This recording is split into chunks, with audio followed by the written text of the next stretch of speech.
हाँ जी, तो इस वीडियो में हम बात करेंगे चैप्टर 6 इलेक्ट्रोमैग्नेटिक इंडक्शन। तो इसके आगे टोटल 8 मेन टॉपिक्स हैं। 1 introduction to the experiments of Faraday and Henry. 3 magnetic flux. 4 Faraday's law of induction. 5 Lenz law and conservation of energy. 6 motional electromotive force. 7 inductance. 8 AC generator. तो one by one इन topics के बारे में हम इस video में बात करेंगे। तो फर्स्ट मेन टॉपिक है इंट्रोडक्शन। तो इलेक्ट्रोमैग्नेटिक इंडक्शन एक ऐसा फिनोमिना है जहाँ पे मैग्नेटिक फील्ड जो है इंड्यूस अ वोल्टेज, जहाँ पे चेंजिंग मैग्नेटिक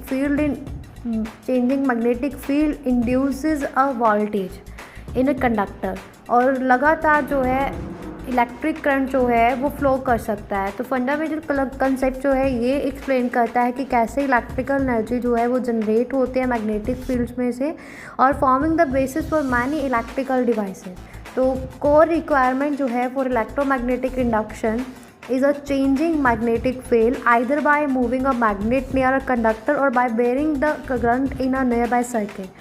तो जैसे मैग्नेटिक फील्ड चेंज होता है तो इलेक्ट्रोमोटिव फोर्स जो है with in the conductor create होती है, जो essentially a voltage that can drive current. तो कंसेप्ट जो है मैग्नेटिक फ्लक्स जो है एक क्रूशियल कंसेप्ट है, जिससे हम कितना मैग्नेटिक फील्ड लाइन जो है पास हुई है गिवन एरिया में से ये पता कर सकते हैं, ये मेजर कर सकते हैं। और मैग्नेटिक फ्लक्स जो है changing magnetic flux induces the EMF। तो ये लॉ जो है क्वांटिफाई करता है रिलेशनशिप क्या है between the rate of change of magnetic flux and the induced EMF। तो लेंज लॉ जो है डिस्क्राइब करता है इंड्यूस करंट की डायरेक्शन को हमेशा जो है opposite the change in magnetic flux that produces it. और इलेक्ट्रोमैग्नेटिक इंडक्शन जो है वो electromagnetic induction is the principle behind generators, transformers और बहुत सारे electrical and electronic devices. Electromagnetic induction जो है ये डेमोन्स्ट्रेट करता है कि इलेक्ट्रिसिटी और मैग्नेटिज्म के बीच में क्या कनेक्टेंस हैं, और कैसे जो है चेंजिंग अ मैग्नेटिक फील्ड जो है वो जनरेट करता है इलेक्ट्रिसिटी को। क्लियर है। और इसके अलावा हिस्टोरिकल कॉन्टेक्स्ट की अगर बात करूँ तो माइकल फैराडे जो है उनको क्रेडिट जाता है, उन्होंने डिस्कवरी की थी इलेक्ट्रॉन मैग्नेटिक इंडक्शन के 1831 में। उनके एक्सपेरिमेंट्स की voltage could be induced in a circuit जहाँ पे मैग्नेट जो है मूव करती है पास में, और जब जो है करंट जो है near by circuit pass change. तो जेम्स क्लर्क मैक्सवेल के बारे में बताया गया कि उन्होंने मैथमेटिकल डिस्क्रिप्शन दी की थी जो फैराडे ने ऑब्जर्वेशन दी थी उसकी। तो यहाँ पे हमारा फर्स्ट मेन टॉपिक फिनिश होता है। Second main topic the experiments of Faraday and Henry. तो फैराडे एंड हेनरी से एक्सपेरिमेंट जो है उन्हें इलेक्ट्रोमैग्नेटिक इंडक्शन ये बताते हैं कि जो चेंजिंग मैग्नेटिक फील्ड जो है वो इंड्यूस कर सकता है इलेक्ट्रिक करंट को इन नियर बाय सर्किट।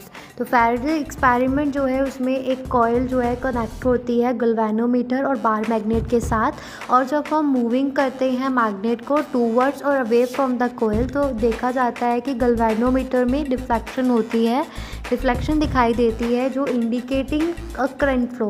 तो इसका मतलब ये है कि हमें ये बताती है कि रिलेटिव मोशन जो है मैग्नेट और कॉइल के बीच में वो इंड्यूस कर सकती है करंट को। और फर्दर एक्सपेरिमेंट जो है वो ये बताते हैं कि करंट जो है वो सिर्फ इंड्यूस्ड होता है जब रिलेटिव मोशन और डायरेक्शन जो है करंट की वो चेंज होती है, change depending on the direction of motion. Additionally they found that कि magnitude of the induced current was affected by speed of the relative motion. तो एक्सपेरिमेंट 1 ये आ जाता है फैराडे का 3 एक्सपेरिमेंट्स बताए गए हैं। तो एक्सपेरिमेंट 1 के एक कॉइल को कनेक्ट किया जाता है गैल्वेनोमीटर के साथ, उसको यूज़ किया गया था।